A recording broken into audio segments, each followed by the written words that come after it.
গুমের ঘটনা বাংলাদেশের রাজনৈতিক উদ্দেশ্যেই ঘটেছে এবং একে আড়াল করতে ব্যবহার করা হয়েছে জঙ্গিবাদ বিরোধী অভিযানকে। এমন তথ্যই উঠে এসেছে গুম কমিশনের সাম্প্রতিক অনুসন্ধানে। এ বিষয়ে জড়িতদের প্রাথমিকভাবে শনাক্ত করা হয়েছে বলে জানিয়েছে কমিশন। বৃহস্পতিবার সকালে গুলশানের সংবাদ সম্মেলনে গুম কমিশনের সভাপতি অবসরপ্রাপ্ত বিচারপতি মইনুল ইসলাম চৌধুরী কথা জানান।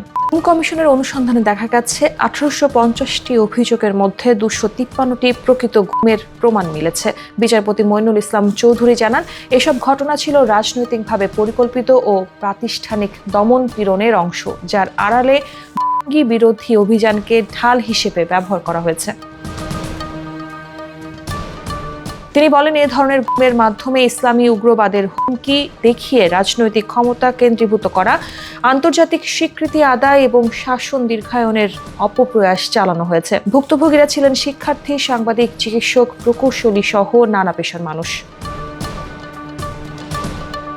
বিচারপতি মইনুলের ভাষায়, বিচার ব্যবস্থাকে রাজনৈতিক হাতিয়ার হিসেবে ব্যবহারের পাশাপাশি আইনশৃঙ্খলা বাহিনীগুলোকে প্রভাবিত করে গোপনে আটক ও নির্যাতনকে প্রাতিষ্ঠানিক রূপ দেওয়া হয়েছে। এমনকি কিছু নাগরিককে বেআইনি উপায়ে ভারতীয় বাহিনীর হাতে তুলেও দেওয়া হয়েছে।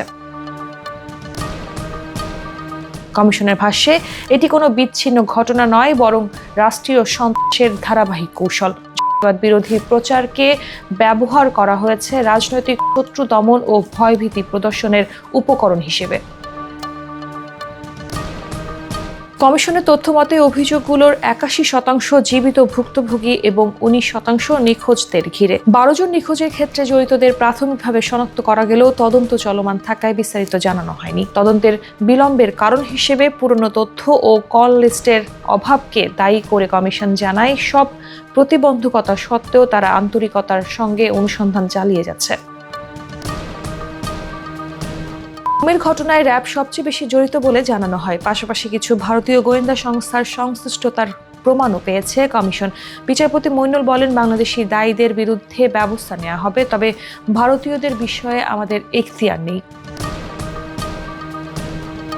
তিনি আরো বলেন, সন্ত্রাসবাদ একটি বাস্তব হুমকি, যেমন 2016 সালের হলি আর্টিজান হামলা। এই হুমকি মোকাবেলায় রাষ্ট্রের সততা, মানবাধিকারের প্রতি প্রতিশ্রুতি এবং আইনসম্মত প্রক্রিয়ায় অটল থাকা জরুরি।